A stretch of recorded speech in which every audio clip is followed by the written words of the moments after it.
Bonjour chers téléspectateurs, bonjour chers internautes. Ravi de vous retrouver comme tous les jours du lundi, à partir du lundi jusqu'au jeudi. Tey la jeudi mais affaire dafay gaaw nag. tey la jeudi waaw. dafa gaaw nag. dafa gaaw de. nuyoo dafa dem ci loolu nekk quoi. jaa ngeen jëf nuyu nañ leen yéen suñu mbokk internet bi li xew ci biir internet bi baaxoo nañ di leen ko won saa su ne altine ba alxames ñu ñëw yaatal li xew ci biir internet bi ma àndi ceeg Merry Beye Diouf Merry ñu ngi lay nuyu di la jaajëfal di kontaan internet yi nee nañ bég nañu ci yow message yu ma lire démb la wax teel la ñëw jàllale yóbbante bi xam naa ne gisoo dara.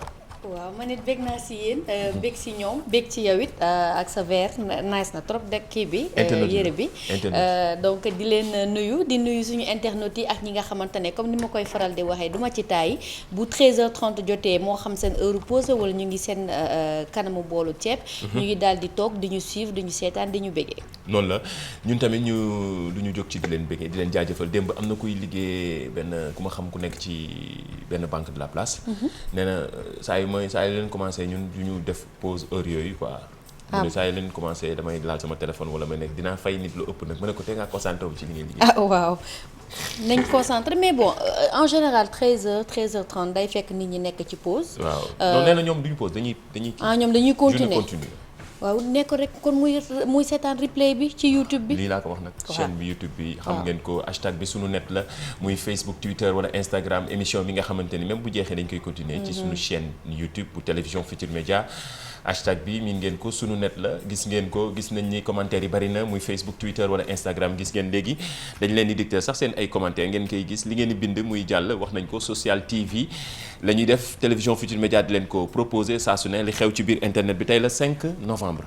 waaw tey nag am na date bu muy rappelé gis naa ne tey benn internet bu ko posté te loolu dafa baax genre éphéméride la di tax ndaw ñi surtout di fàttaliku yenn nit yi nga xam ne génn nañ àddina mais seen bis yi di fàttaliku aussi am na ci solo te lii dafa baax tey nag dafa am koo xam ne marqué na histoire politique ak mais surtout mbirum culture si fii ci Sénégal. waaw kooku nag moom la ñuy tuddee Abdoulaye Douta Seck donc Abdoulaye Douta Seck nga xamante ne ni c'était un célèbre comédien et acteur. moom mi ngi daal di juddu le 4 août 1919 à Saint-Louis fii ci Sénégal mais mi ngi daal di génn àdduna un 5 décembre comme aujourd'hui 1991. kii nag di Lamine Ndiaye mi nekk ci Twitter moom mooy faral. voilà Grand Lamine moom moo ñu defaral li nga xamante ne yenn saa yi mooy éphéméride donc da siy baax waa di ko jaajëfal da si baax nag ñu koy daal di jàllale su ko defee xale yi seetaan mag yi xale yi di seetaan di si jàng mag yi di seetaan di ci fàttaliku donc moom kii di Abdoulaye Douta Seck moom la ñu tuddee maison de la culture Douta Seck bi ñuy faral di dégg kon de xam naa ne ku marqué bu ñu gëstoo tuuti bu baax dina gis ni ku marqué histoire culture Sénégal wax nga ko ci jamonoy ñoom Senghor ba ci ñoom Diouf nekk na ko xam ni di ko ñaanal yàlla suuf sedd ci kaw mais surtout ndaw ñu jàng ci ndax ku ñu tudd dem ba tudde la Douta Seck am na loo marqué ci histoire Sénégal te loolu nekk na lu am solo lu ñuy bëgg la li ñuy gis di fesal la donc mu nekkoon éphéméride gars yi dañuy balancer lu ne internet démb am na ku ni ma tamit gis naa ku commenté ne am na da ngeen war a defaale benn rubrique la ko tuddee boo xam ne gars yi dañ koy tuddee job quoi job digital nee nañ bu ñu amee ay recrutement. avis de recrutement. pour les nouveaux métiers du digital. mais ñu koy posté ñoom tamit ñu koy gisaale su ko defee yi fi nekk ma ne ko ñun daanaka xanaa dañuy mujj nekk Mor Yombale loolu baax na. waaw ba léegi xam nga émission bi seen émission la. te comme on dit souvent les clients sont les rois. ñoom ñooy suñuy clients. ñoom ñooy passer commande boo leen amee. ngeen yónnee rek su ko defee ñu nit. bu ci xajee ñu xajal ko ci rek. dëgg la su ko defee ndaxte ndaw ñëpp dañuy seetaan émission bi. heure bii. ndaxte yi fi internet la internet dafa xew nag. dañuy mel ni statut WhatsApp ñëpp di commenter parfois yi reetaanlu mais tamit dañ leen di jàngal bu baax. ni ngeen mën a différencier xàmmee lan moo wér ak lan moo wérul. chaque jour ñu indi fi lu bees démb nag mairie indi nga fi lu am solo créé nga problème fu ne nag. man mii waaw créé nga problème démb nan la ñuy def ba xam ndax seen téléphone portable ndaxte am na ko ne ma suñu secret yéen a ngi koy wax te lii ñun rek ñoo ko xamoon. léegi yéen a ngi partagé ci télé bi wala ci YouTube bi mu yëf yi nekk ay tuto. tuto expression yoo xam ne dañu koy utiliser ci internet bi. ndaxte nee na ñi léegi ñu ngi comprendre nan la ñuy def ba xam seen téléphone yi ñu ngi leen di espionner waaw wala déet baax na wala baaxul jëkkër ak jabar yi parfois mairie day espionner jëm. waxal ma li nga xam waxal ma li nga xam de. téléphone monsieur Diouf bon su ma waxee mairie mooy jigéen ñëpp bari na ci quoi. bari na ci ñoo xamante ni ñu ngi espionné téléphone yi. te loolu dafa am solo. tey nag di nga ñëwaat ci démb wax nga nan la ñuy def ba xam ni sa téléphone dañ koy espionné waaw wala déet. waaw. boo ko xamee nan ngay def ba dindi ko nag. il faut tey nga ñëw moom laa koy indi côté boobu tamit baax na. waaw tey moom laa indi. kon tey ñun ñoo fort. waaw tey ñun ñoo fort xam nga nag loolu dafa bokk ci li nga xamante ne moom mooy suñu objectif émission. ndax dañuy jàngale du mag yi rek la ñuy jàngal wala xale yi mais ba ci ñun ñii sax dañ ciy jàngale di jàngal suñu morom day baax yi léeg-léeg yenn secret yi yenn mbóot yi. ñu daal di ko génnee tuuti nit ñi xam. tey de man bii laay xaar. waaw moo tax bi nga ko waxee daal dama ni waaw bii ne ku xam ne fi mu ne nii ñu ngi lay déglu ci téléphone yi. démb moom WhatsApp la bi ñuy def yëngu ba na effacé ko. démb balaa ñoo wàcc ci émission bi. sama téléphone maa ngi li ñuy nar a waxtaanee tey lañ ma doon laaj. dëgg la léegi naka lañ koy dindee. ci kanam tuuti toog la. dinañ ci ñëw ci kanam gën ko yaatal loolu am na solo mais balaa boobu xam na tey le rentrée des classes mais pas ci élèves yi mais plutôt ci professeurs yi ak enseignants yi loolu am na solo.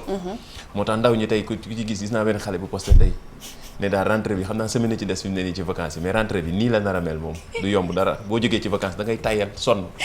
mën nañ la seetaan ngeen tegal vidéo bi ngeen seetaan ko dañu waat.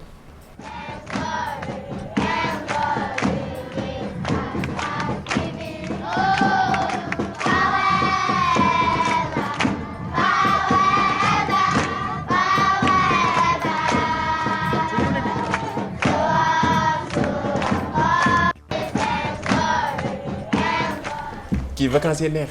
waaw kii pareegul pour jàng si. ah du yomb. non kii ma gis kii ngi nelaw yow sonn xam naa day fekk heure bi muy nelaw wuy ëbbali na. dafa sonn. waaw en tout cas di leen ñaanal yàlla ñu delluwaat ci école yi ci jàmm. ndaxte semaine rek a des ci vacances yi ren tey jii la enseignants yeeg daal di ubbi ñi ngi xaar élèves yi li ci des bareetul di leen ñaanal yàlla ñu retrouver classe yi ci jàmm ak salaam ndaxte njàng dafa am solo te réew boo ko bëggee defar il faut ñu bàyyi xel bu baax njàng mi. loolu am na solo leneen li bu ñuy des ci mbirum njàng mi université Cheikh Anta Diop am na lu fay yees de yëf yi dafa décor bi dafa changé. waaw décor bi dafa changé parce que xam nga ci gannaaw ci ay weer ci gannaaw indi woon nañ leen benn statut boo xamante ne ñu ngi koy doon commencé tabax fële ci université Cheikh Anta Diop. avenue bi quoi waaw avenue bi ba am sax ku ko doon vidéo naan ndax ak grève ndax vidéo bi dina fi yàgg. ndax statut bi dina fi yàgg waaye statut baa ngi ni statut bi nag mooy statut Cheikh Anta Diop. rafet na de waaw statut bi rafet na. oui dafa yàgg nag ñu muuroon ko noonu. waaw léegi xanaa gars yi nañ bàyyi grève foofu nag lii ñu rus. lii de en tout cas ku la defaral lii moom vraiment gis naa ñu koy partagé ci réseaux sociaux parce que université quand même c'est un temple c'est le temple du savoir oui. Voilà donc c'est normal que ñu def ci suñu yenn figure historique yi à l'instar de Cheikh Anta Diop bi nga xamante ne c'est un historien homme politique sénégalais donc dafay baax ñuy préserver yenn monuments yi parce que université monument aussi la c'est un monument c'est un temple du savoir et puis statuette bi dafa rafet en plus la statuette a vraiment sa place là-bas statuette bi am na solo lii image bu rafet la foofu ca avenue Cheikh Anta Diop jàkkaarloog net université Cheikh Anta Diop am na solo mais aussi di jaajëfal bu baax waa RBS crew mooy ñeneen ñi nga xam ne ñoo def œuvre yi lii tamit lu am solo la ci biir université bi en tout cas université ni mu yàññee nii daal gars yi bëgg nañ ci gis nañ commentaires yi ki fa jiite woon te mu jógee fa sax di Abdoulaye Sow gis naa ni étudiants yu bari ci internet bi ñu ngi ko doon jaajëfal te loolu am na solo donc ki ko wuutu na ñëw rek gën a mottali liggéey bi ndaxte lii image bu am solo la foofu ca université Cheikh Anta Diop gannaaw boobu ñu rek ñu jógee ci lii léegi ñu ñëw ci actualité bi xanaa États-Unis moom ne ni mooy lëmbee àdduna waaw États-Unis de mooy lëmbee àdduna bi waaye xam nga élection yeeg yooyu yëpp daal mi ngi xam nga démb rek ñu ngi naan waa man Afrique moom lu ko ci élection yi ndax ñun dañu passionné ndeysaan ndax affaire bi daf ñëw passionné waaye monde bi di toll gis nga nii fii la yëfi toll mooy seen grand électeurs yi Joe Biden ak Donald Trump Joe Biden moo jiitu ak 264 grands électeurs te am Donald Trump am mooy président sortant bi am 214 yëfi nag xel yëpp ñu ngi njortu ni actuellement nii bu yeneen état yi nga xam ne ñu ngi ci décompte bu yeggee kii di Joe Biden mooy gagné élection yi mais ñun fii ci Afrique démb ak tey gis nañ ni gars yi dañuy détourné résultats yi te loolu nekk na lu reetaan lu gis naa ko ci statut WhatsApp yi gis naa ko Facebook gis naa ko Twitter gis naa ko Instagram bokk na ci li yëngal démb gën a neexal journée bi ndaxte ku nekk ngi doon partagé yi nga xamante ne mooy xalaatu ndaw ñi ci internet wax nañ ko bu actualité amee gars yi dañ koy détourné nu mu ñu neexee ngir gën a mën a reetaan loo xam nga mën a changer information mais toujours dañuy des ci fën. ak li xew ci biir internet. il faut ñu xam ne que ne lii nii du dëgg. en fait c'est juste détournement bu ñuy def de l'actualité ñoom tamit ñu daal di si def seen grain de sel comme ni nga ko waxee. démb nag la ñu daal di gis comme bii dañuy tooñ waa président Côte d'Ivoire bu bees bi. démb la ñu daal di gis yi nga xamante ne moom mujjee génn président Ouattara 92% parce que moom il a gagné les élections à hauteur de 94. léegi Trump 3% Biden 5%. mais am na tamit yeneen image yoo xamante ne mi ngi doon circuler sur Twitter ak statut WhatsApp yi. am na ci kenn boo xamante ne dañu ne Trump dafay accuser Biden de vouloir voler les élections nee nañ léegi CEDEAO ci boppam. moom mooy woote pour ñu calmer situation bi. ak tamit nee na tamit CEDEAO moom daal dina pare pour intervenir fële ci États-Unis pour faire régner la paix. mais xam na lu tax ñu wax ni. parce que toujours Afrique la ñuy wax ni. waaw. toujours ñun suñu élection la waa États-Unis génn naan wëy ñun ñu ngi wootee ci dëkk sàngam wala fële ci Afrique tam sàngam jàmm ak salaam candidat yi mature respecté li nga xamante ni mooy verdict urne yi loolu nekk na lu ñuy tàmm di wax mais ñu ne comme que ñoom ñoo toll ci situation yii nag tey 2020 ñoom it ñu def seen ñoom ñoo toll ci xëccoo fi mu ne nii ba président bi sax di génn président sortant bi di génn naan carrément dañoo ñu njaaj élection yi moo tax ñun tamit ñu def nii waaw ñoom it dañu am seen fulla parce que ñëwee bu ñu defee seen grain de sel si seen biir élection ñoom it de normal ñu def noonu parce que am na sax beneen affiche boo xamante ne ñu ngi naan Alpha Condé parce que Alpha Condé tamit Guinée moom tamit xewaloon na fi Alpha Condé nee nañ moom it il met en garde Donald Trump en cas de suspension des votes te nee na day prévoir aussi envoyer ay experts guinéens fële pour superviser décompte yi aux États-Unis même Zimbabwe sax doy na waar non loolu du am internautes yi ñoo koy détourner loolu ngir gën a mën a reetaanloo mais toujours collé à l'actualité élection présidentielle yi fële ca États-Unis fii yëf yi toll li wér actuellement comme information fii situation bi toll mooy Joe Biden moo toll ci 264 grands électeurs keneen kii di Donald Trump di président sortant bi actuellement nii moo ci topp am lu tollook 214 grands électeurs maanaam xel yëpp dañu njort ni am na yeneen états yu des ba tey ña ngay compter mais bu lépp matee moom li ko desee pour mu yegg ci 270 grands électeurs yi nga xam ne boo ko amee gagné nga élection yi kii di Joe Biden dañuy njort ni fi mu ne nii war na moo gën a jege fële di Maison Blanche mu nekk xibaar yi nga xamante ne actuellement moo wér ca élection yi foofu ca États-Unis muy nekk élection yoo xam ne gis nañ ni hashtag yi bari na information yi ñëpp a ngi koy partagé ci réseaux sociaux yi internet même Google léegi boo nee USA nga gis rek moom moo jox la xibaar yi. waaw moom la daal di jox xibaar yi moo am na nag ñoo xamante ne ni ci future victoire Joe Biden boobu. am ñoo xamante ne ñoom déjà ñoom nee nañu c'est le futur président des États-Unis d'Amérique mais ci kaw loolu fësal nañu benn nouvelle boo xamante ne man moom daf may neex ma koy wax. ki nga xamante ne moo nar a nekk vice président bu dee Joe Biden moo gagné. mooy Kamala Harris. waaw Kamala Harris. mën nga ko tuddee. yow laa ko tuddee nee naa mairie yaay Kamala Harris. ay ca kon future vice-présidente. donc elle va être. mairie nag moo desul gis nga may naan ko Kamala Harris ma nga yëngal mbagg yi.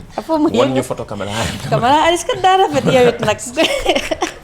wan leen ñu fa Kamala Harris bi wan leen ñu image yu Kamala Harris ngeen gis ko. en fait elle va être la future vice-présidente des États-Unis donc la première femme. mooy ndaw su ñuul su ngeen di gis noonu. bañ nekk ku ñuul la te waaye juróom bu góor jógee fa bàyyi ko fële ca Colombie. nekk koo xamante ni juddoo États-Unis jaar fa parcours bu am solo nekkoon ci du rek ci mbirum politique bi mais ci la ma nga xamante ci lay liggéey ci mbirum yoon ak yooyu. bokk na ci parfois yenn accès ci nekk jigéen bu ci njëkk a yegg te loolu nekk na lu am solo surtout nekk nit ku ñuul je pense image yi après nañ leen ko wan te loolu xam naa nañ leen ko toppal sax ci semaine prochaine ndaxte mairie kontaan na ci te moom laa ko tuddee. waaw kontaan naa ci trop mairie Kamala Harris. mais les États-Unis n'ont jamais eu de vice-présidente femme. et lii dafay wane que ne on est en train d'avancer. en espérant que ça va descendre vers l'Afrique de l'Ouest. te loolu baax na pourquoi pas inchallah une femme présidente. baax na. wan ñu image bi tey man nga ñu indi tey image du jour bi ma leen indi nag tey. ci affaire xam nga démb ñu ngi doon wax année 80. 2000. tey nag dafa am benn image bu ma leen indil xale suñu jamono. ak xale tey ñu xool image bi.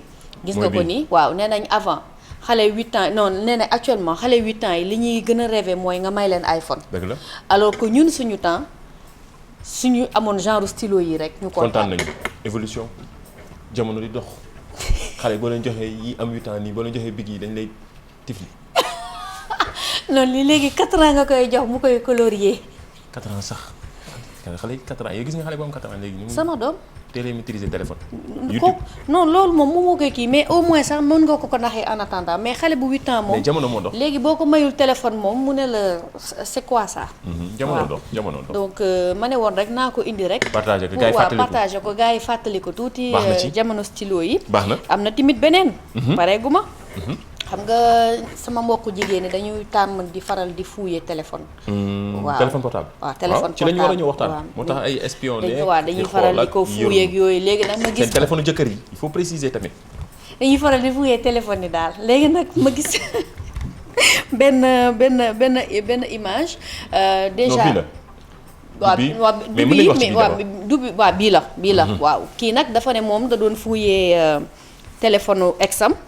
fekk mi ngi nelaw ex bi daal di yeewu ne ko boo naree jooy. nga dem ci beneen pièce bi. mu ngi noonu nga toog foofu jooy. bu kenn fuyee téléphone kenn. kii timit bul fuyee téléphone kenn. non kii li mu wax li seet nga li mu wax. gis nga kuy seet de gis.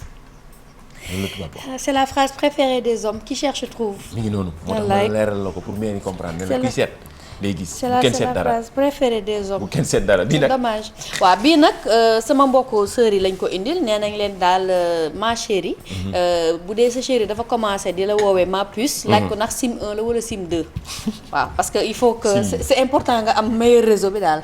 xam nga téléphone yi léegi ay ñaari puce la. ay ñett wala ñeent léegi su la neexee nga dajale ay puces yu bari dugal ci téléphone. yow ci téléphone ngay wax nii wala ci leneen ngay wax nii Ndiaye. ci téléphone laay wax baax na. image yi am na tey yi ñu indi nii am na solo proposition yi am na solo ndaxte di wax ni internet yi ñoo ñu koy proposé lu ci ëpp nag. ndaxte hashtag bi min nañ ko sunu net la mu nekk Facebook Twitter wala Instagram ku nekk gis nañ ne suba si léegi boo laalee sunu net bi ci Twitter bi ñëpp dañuy proposé daw gaaw balaa heure émission bi te loolu am na solo.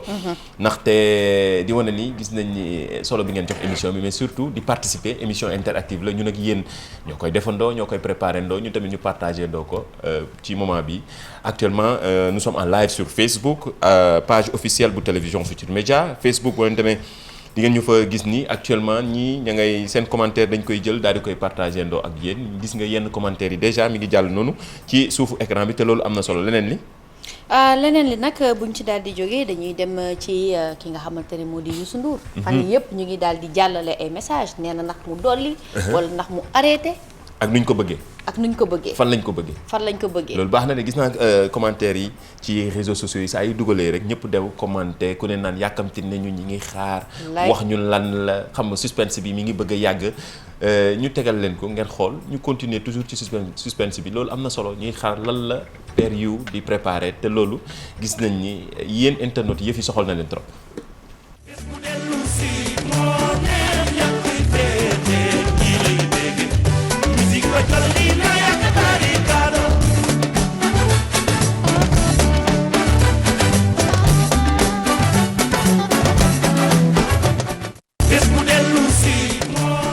nee na kañ ngeen ko bëgg kañ ngeen ko bëgg wax leen kañ ngeen ko bëgg hashtag bi sunu net la wala ngeen def hashtag TFM dinañ gis seen koy commentaire ñu dajale ko jox ko ndaxte gis naa ne gars yi léegi ñu ngi commencé xaddi di kaas naan waamee ñun tamit chaque jour ngeen dóor ñu benn mais kañ la affaire bi mais fan lañ ko bëggee ñun bëggee nañ ko nee nañ ko nu mu ko neexee na ko defee noonu ñun dañuy jël rek namm nañ ko ñu ngi koy xaar commentaire yaa ngi noonu ñun tamit comme que li xew ci biir internet bi la dañuy dajale commentaire yi daal di koy partagé ndoo ak téléspectateurs yi mais surtout moom Youssou Ndour mi ñuy seetaan peut-être mu ñu gis ko wala ci xaar ñu càng ñu ci sunu chaîne YouTube bu télévision Futurs Médias mu gis ni gars yi kontaan nañu moom la ñuy xaar ci li nga xamante ne xamaguñu lan la sax ñu ngi posé question nuñ ko bëggee ñun ñii xamaguñu lan la ñun ñi di ko teg dañuy toog di xaar ñun ñoo si bokk yem mais lan la Youssou di préparé mais tamit gis naa benn internaute keroog démb mu daal di def benn commentaire daal di ne décembre en tout cas ñu ngi koy xaar décembre c'est le rendez-vous à ne pas manquer moom daal wax na loolu mais mën na bañ a am sax mu bañ a nekk ci décembre sax sori na lañ neexee mais am na tamit ñeneen ñi nga xamante ne fi ne nii def ay vidéo di kaas ay ca ñu xool naan nii xoolal ñu seetaan ko ñu xool gars yi nee nañ Youssou Ndour daal xoolal affaire yi ñuy dugal nii fii lañ toll ci situation bi. On est fatigué, les nerfs sont tendus. Les nerfs sont tendus. On est fatigué, les nerfs sont tendus. Ça se fait pas, on est assez fatigué. On est fatigué, les nerfs sont tendus. Les nerfs sont tendus. On est fatigué, les nerfs sont tendus. Ça se fait pas, on est assez... voilà mi ngi noonu nee nañ les nerfs sont tendus. les nerfs sont très tendus nee nañ na gaaw déggoo kii nee nañ ko léegi am nañu ku commenté léegi nee na léegi lañ ko bëgg kii nee na aujourd'hui kii nee le 31 décembre ñii nee wala Bercy cosaan laa ko bëgg ku ne ngi commenté di wane ni yëf yi dina ñëw léegi du yàgg. incha allah yàggatul mi ngi wàcc léegi lu garaaw. donc ñun duñu la wax dara ñu continuer noonu xam naa tey ci ngoon tamit nga gisati leneen. loolooy fait durer le suspense ay vidéo naan les nerfs sont tendus. Youssou nañu létti waram ñu firi ñu.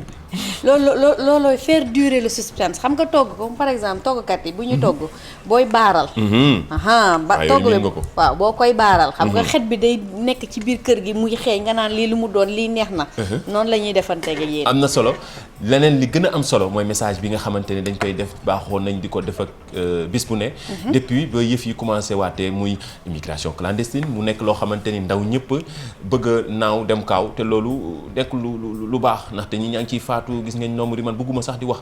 chiffres yi nga xam ni moom la ñuy génne ba ñëpp di ci ñaawlu mu nekk loo xamante ne lu am la lu fi nekk la image yi nga xamante ne boo ko gisee actuellement ci réseaux sociaux yi dafa daw yaram te ñun bëgguñu suñuy ndaw ñi di faatu ci géej gi image yi nag nekk na image yu doy waar yoo xam ne chaque jour ñu won leen ko jaru ko gars yi nañ ko toog gëm ko fii message bi wax nañ ko ñu ngi ciy xaar autorités yi ñu ngi ciy xaar ñi nga xamante ni ñoom porteur de voix yi ñoom la ñëpp xam nan la ñu mën a sensibiliser ndaw ñi mais surtout tamit ñi nga xam ne ñoo ñu jiite ñu gën ci ñëw di jàppale ndaw ñi bàyyi leen xel ndaxte lii neexul ñoom nee nañ suñu sañoon lépp lu ñuy am fii lañ koy amee daw naaw fas yéene dem kaaw bëgguñu ko sax mais nee nañ pexe du am waaye tamit ñu gën a gëm rek loolu dafa am solo Merry. waaw dafa am solo gis nga Ndiaye vidéo bi boo ko xoolee sax yow mi soo bëggee sa bopp astour war ngaa mën a wax ne dara warulaa jaral yi les conditions ndax géej amul banqaas géej bu pirogue bi dëppoo lu nekk nga fa façon bu ne di nga ko mën a gis donc dañ leen koy ñaan ñun moom suñu sacerdoce lañ ko def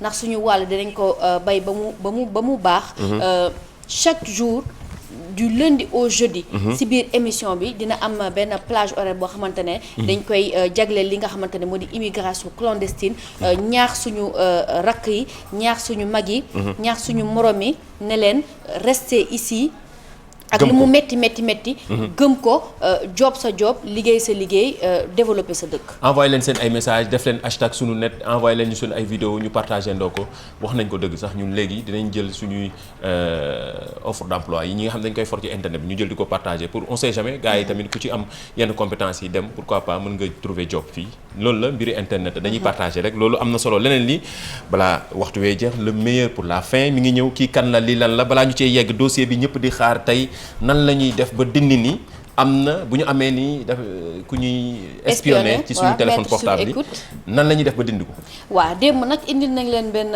tuto boo xamante ne dañ leen di expliquer ne boo leen defee étoile bi dièse bi ak 200 bi ak dièse da ngeen di xam kan moo leen di espionné léegi nag démb loolu lañ leen waxtaanale tey dañ leen di indil non waxaat ko léegi bu ñu yeggee ci bu ñu defee dièse ba kii nan la ñuy xamee da ngay def étoile def dièse def 62 def dièse léegi soo defee touche appel di nga gis nañ lay defaral bu ñu defee non transféré maanaam non transféré fépp ñu def non transféré surtout ci voix bi fi ñu bind voix bi loolu mooy tu n'es pas sur écoute mooy maanaam kenn espionné wu la dëgg la léegi nag boo ko defee nga gis transféré transféré normalement sax bu ñu defee premier kii bi dañ lay def transféré jox la numéro bi nga xamante ne moom moo lay nekk sur écoute comprendre nga maa ngi def nii di xool ba waaw yow defaale waaw di soo transféré waaw léegi nag bu dee da nga nekk sur écoute numéro bi nga xamante ne foofu la ñuy rediriger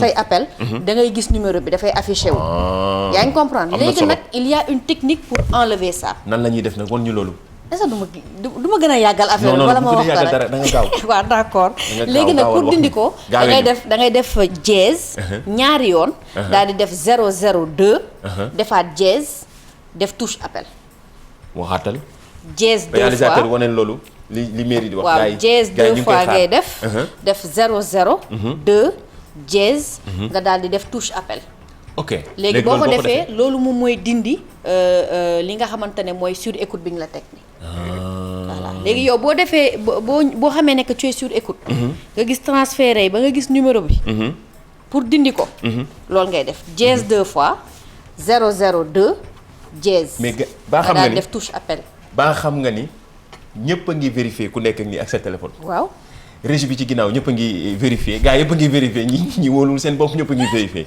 man ma doon tooñ rek wóolu naa sama bopp man xam naa ni kenn yow mi wóolu nga sa bopp wóolu naa sama bopp. yow mi ko essayé 4 fois wala nee naa la démb dama dugg seen garde pareegu ma gis ngeen semaine prochaine dinaa leen indil yéen sama mbokkum jigéen yi technique boo xamante ne nii boo ko jëlee sa téléphone ku góor wala sa doom. mais pourquoi nga fiy wax yow du ngay bañ a tëb ngay tëb ay ji. parce que dama la xam mooy la neel jëkkër. dama la xam bëgg a accélérer jigéen mais dañuy boycotté ñun nag ah. mais les hommes xam wala téléphone sa doom wala téléphone sa jëkkër da ngay xam exactement à la fin de la journée sa jëkkër fan la dugg maanaam endroit yi mu dem yëpp. mais yow kii taskatu mi ngi ci kër la biir téléphone bi. mais mairie mi taskatu kër la waaw bu lëndee dinaa leen ko indil yéen jot leen téléphone bi rek 5 secondes ngeen xam fan la seen jëkkër dugg ak génn. endroit yi mu dem yëpp. mais nit day dox jàmm yow xam nga ni téléphone déjà créé na fi problème bu ne. waaw ñu ngi def ay émission ay kàkkatar ak lu ne. waaw di def ay émission yu mag nga jéem a trouver solution ci yëfi téléphone yow ngay ñëw di. gën a loolu solution la loolu solution la. yokk problème la. mais loolu dootoo laajte foo nekkoon. mais foo nekkoon parfois xam nga doo mën a wax lépp. lu tax jamono day metti ngay dem uti dépense feneen ak waaw feneen nga dem uti ko yooyu mënoo koo dépense jaar. fu jàmm ak salaam gis nga nit ki bu dee da ngay dox jàmm ak salaam. doo laa fatu. kii daal vraiment kii day jaxase kër ah. leen di bu leen incha ko sax allah déglu kooku 5 ma ñëw secondes wala day dugg ci toilette bi yow nga jël def la ngay. gis nga pare ka gis nga nañ jàll ci leneen ñun nañ dem ci li nga xamante ne li mu wax nag am na solo tey ci li nga xamante ne loolu la ñuy def boo ko je pense réalisateur mën nañu ko wanaat nga répété waat ko. pour gars yi fàttali ko ndax loolu ñu gars yi gën ko jàpp. ndax lii am na solo. pour permettre ñi nga xamante ni parfois on sait jamais quoi. waaw ñi nekk ay donc boo leen defee étoile y a toujours des gens. voilà boo leen defee étoile dièse 62 dièse. loolu mooy pour xam ndax vous êtes sur écoute ou pas léegi nag boo leen amee carré bi ngeen gis transféré. loolu mooy vous êtes sur écoute. normalement sax premier texte bi dañ leen di jox fi nga xamante ne seen appel yi foofu la ñuy transféré numéro bi. léegi pour dindi sur écoute boobu da ngay def dièse 2 fois. def 0 0. def 2 defaat dièse def touche appel su ko defee loolu day dindi li nga xamante ne mooy sur écoute bi. ay séance de tuto la yu mairie di ñuy defal loolu am na solo am na yeneen bu ñu téléphone bi bu ñu piraté. am na ci li mu joxe comme exemple bëgguma ci sax di ñëw.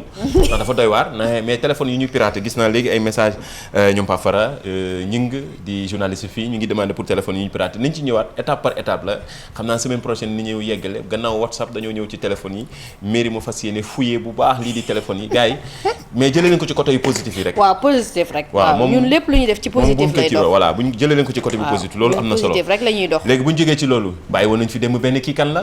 balaa ñoo jeexal ñu wane image bi ñu fi bàyyi woon démb ak réponse yi mais finalement kii ñu waxoon barki démb mu demoon ci jili dem na jëli loo. waaw Adama Sarr. def na dem benn tweet message ñu. daal di envoyé ki mu yónni woon. rakkam la mu dem def photo wu ñun tamit ñu partagé ko je pense mën nañ gis image yi ñu remercier waale bu baax jili di sponsor officiel bu émission bi di ko jaajëfal dem na jël loo mi ngi nii Adama Sarr mi dafay topp émission bi nag mi ngi ci Facebook bi mi ngi Twitter mi ngi Instagram te à chaque fois. bonne réponse yi rek lay joxe surtout di ñu ko détaillé bu baax di ko jaajëfal moom continuer leen ci yeneen question yi nga xam ne dañ koy posé di jaajëfal jili CSB nekk rond point cité Kër Gorgui moom sponsor officiel émission bi. waaw mooy sponsor officiel émission bi nekk fële si cité Kër Gorgui boo leen bëggee ay téléphone marque Samsung de très bonne qualité avec une garantie de 24 mois moo xam téléphone la moo xam appareil électroménager climatiseur ndax ba léegi ñu ngi si tàngaay bi ak leneen boo leen fa demee foofu ci cité Kër Gorgui wala ngeen dem aussi boutique bi nekk Colobane boo leen fa demee di ngeen ko fa am. jaajëf kii kan la am nañu réponse yu bari ñëpp trouvé nañ ko ndax démb nee nañ dafa yomb kii kan la muy Aïssata Tall Sall nekk ministre bu bees ci gouvernement bi wax nañ fi ñëwoon nañ fi démb ak parcours am fi mu jaar démb gis nañ ni kii tamit parcours am gars yi jàpp nañ ko de gis naa ni gars yi ku ci nekk joxe ci fi mu jaar fii yëpp gannaaw lycée John Fitzgerald Kennedy ak ba ni mu def parcours am ba jaar nekk avocat bu mag ci réew mi nekk politicienne ku ñu ràññee nekk ci gouvernement bi mu miin gouvernement lool jaar na ci jamonoy Abdou Diouf nekkoon koo xam ku ñu respecté fii ci Sénégal ministre de la communication la woon bi ñëpp ko xàmmee te internet yi ku ci nekk wane na jaar-jaaram di wane ne ndaw ñi ñi ngi bàyyi xel bu baax a baax ñi nga xam ne ñoo ñuy jiite wala ñi nga xam ne moom la ñu sopp loolu dafay daal di baax parce que xam sa réew ak xam ñi nga xamante ne ni ñoom ñooy diriger wala les grosses pointes de l'histoire du Sénégal dafa baax surtout si xale yi nga xamante ne ñoom ñoo war a jiite ëllëg réew mi donc kii ñu leen wan mooy Aïssata Tall Sall moom la ñuy woowee la lionne du Fouta moom nag elle est née le 12 décembre 1957 donc nekkoon na fii ministre de la communication ak porte-parole du dernier gouvernement socialiste ba nga xamante ne monsieur le ministre ministre Mamadou Lamine Loum moo ko doon jiite. donc moom tamit jarul sax ñuy dellu parce que daal di nga wax ay jéegoom yëpp. xanaa ba ni mu def ba ñëwaat ma nekk ministre ñëwoon nañ ci démb. elle avait créé aussi son mouvement ba léegi elle est l'actuelle ministre des affaires étrangères la première femme faut le signaler. jaajëf moom mi fi nekkal jigéen ñi mairie chaque jour day gën a fësal ba ci Adama Sarr moomu ñu waxoon ne moo dem ca Jili moo ko ni tànnlu ñu dem jël Adama Sarr di wane ni moom mooy avocat jigéen ñi fii ci plateau bi ak ci émission bi di li xew ci biir internet bi jaajëf tey bu bees bi.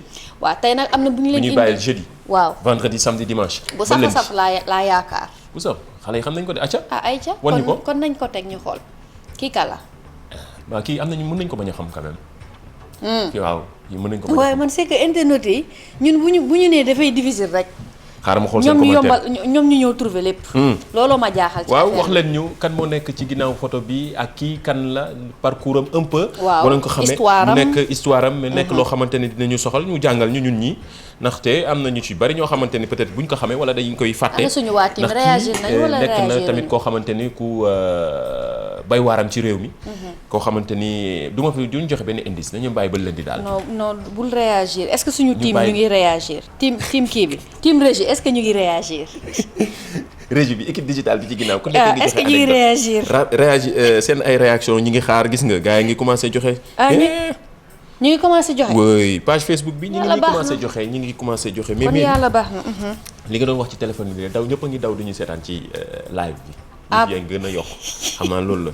gars yi tendance la ñu bëgg wan leen bàyyi nañ leen ak image boobu kii kan la def leen commentaire hashtag bi sunu net la muy Facebook Twitter wala Instagram ba ci sunu chaîne YouTube bi bu télévision Futurs Médias boo demee YouTube def /TFM di ngeen gis émission bi ngeen commenté loolu am na solo dinañ ko gis message yëpp nag ñu ngi koy gis ba ci Instagram ñi ngi gis message yëpp jaajëfal nañ leen yéen yëpp suñu mbokk internautes yi jaajëfal leen yéen téléspectateurs yi surtout ci seen fidélité ak ni ngeen bëggee émission bi programme mu télévision Futurs Médias yëpp lañ bëgg ndax boo gisee commentaire yi dafay daw yaram gën a encouragé ñuy gën a yokk jom loolu am na solo leneen li balaa ñoo jeexal muy lii lan la. waaw lii lan la bi ñu indi leen lii lan la bu bees. ñu daal di ngeen daal di ñu wax rek internet yi lii lu mu doon avec la complicité de la régie. lii lan la mairie. waaw lii moom defe naa suñu mbokk jigéen ñi dinañ ko xam. xale yi léegi salon lañ xam. yow yaa ngi joxe ci indice waaye yow ki man Ndiaye mais est-ce que dama ko xaañ ci biir plateau bi. dama xool xaañ loolu la buzz la. doo bàyyi lii. tey jeudi la dañuy def jeudi vendredi samedi dimanche bàyyi leen ñu xalaat ci lii lu mu doon. sama lamine bee waaw nañ ñoo wax lii lu mu doon. wax leen ñu lii lu mu doon wax leen ñu lii lan la. ngeen commenté ko ci Facebook bi wala Twitter bi hashtag bi sunu net la boole leen ci TFM muy sunu chaîne YouTube aussi lii lan la lii de xale yi duñ ko xam xanaa xale yi 2 minutes wala. sama yaakaar bu gàtt. waaye joxe nga fi indice kay. non man indice bi garaaw noonu non c'est pas grave. baax na bàyyi leen kon ñu ko juste maa ngi xool commentaire yi nii jeudi vendredi samedi dimanche ba lundi xam naa xeetu ñoom Babacar yi ñoom xam nañ ko moom mais lundi incha allah dinañ xool ndax suñu internautes yi trouvé nañ ko am déet. jaajëfal nañ leen yéen internautes yi jaajëfal nañ gis nañ commentaire yi yëpp nañ ko jàllale Youssou Ndour ki ñu nekk ñu wax ne dañ ko def léegi commentaire yi bari na seen ay réaction bari na yenn ñi gis nga mi ngi doon di jàll ci suufu écran bi am na solo ku ci nekk ngi joxe mais kii tamit ñu ko xam bari na de ki ñu wax nii balaa ñoo yegg lundi de. xam lu ñuy def pour choisir. nga foog. ñëpp a ngi trouvé. dégg kon nañu defal parfaite bi biographie rek. waaw biographie bi na complète waxuñu nag livre comme ni ko Ndiaye di waxee mais defal leen ñu les points résumé suivi de discussion kese. résumé. gaa yi ngi tontu de gaa yi ngi naan lii lan la bi gën a ngi naan. gis naa léegi kenn ku ne maquillage du maquillage. grand Cheikh Tidiane Diagne bu RFM di ko jaajëfal réponse bi nga joxe noonu la xanaa nga bëgg dem ci jiili. jaajëf mairie tàggatool nag. waaw waaye bu ñu tàggatool dama lay nam xam moo tax may duréel affaire internet dafa gaaw. waaw wax nga dëgg. gis nga benn fan rek dafay mel ni 100 ans. waaw ci diggante bi xam naa ne lundi moom bu ñu xëysee dinañ ñu wax kan mooy actuel président des États-Unis en attendant portez-vous bien, passez un très bon week-end, reposez-vous surtout. te bu leen fàtte li xew ci biir internet bi c'est avant, c'est pendant et c'est surtout après sur la chaîne YouTube de la TFM. Donc à lundi inchallah di remercier aussi ki nga xamante ne moo jaar ci jaune bi mu di Amistor. jaajëfal nañ la jaajëfal internautes yi jaajëfal téléspectateurs yi jaajëfal équipe digitale bi nekk ci ginnaaw doon jàpp ci liggéey bi jaajëfal réalisateur bi Vieux Diouf mag la waaye dafa connecté ba dee de. réalisateur connecté. Tons Vieux waaw di ko jaajëfal gars yi nga xam ne ñoo nekk ñoom Tons Am Babacar ak ñoom madame Guissé ci ginnaaw ñoom ñëpp. Fatima ñu leen jaajëfal ñoom Fatima jaajëfal Youssou mi nga xam ne moo réalisé jaajëfal aussi kii mi ma solal yére bi gis naa gars yi ñu balaa nga ko wax man tamit ma wax ko waaw bii de bëggal pour naa la si première monsieur fois Diouf. sax pour la première fois ma wax ni lii gis naa ko commenté ni laajte numéro téléphone bi 77 la 712 74 93 77 712 74 93 wala nga ko téléphone mu defaral ñu yu mel ni yu gën a rafet sax bëgg nga ci monsieur Diouf waaw bëgg naa si monsieur Diouf après ma jox la numéro téléphone amul benn problème. jaajëfal nañ leen ba altine incha allah ci beneen numéro lu xew ci biir internet bi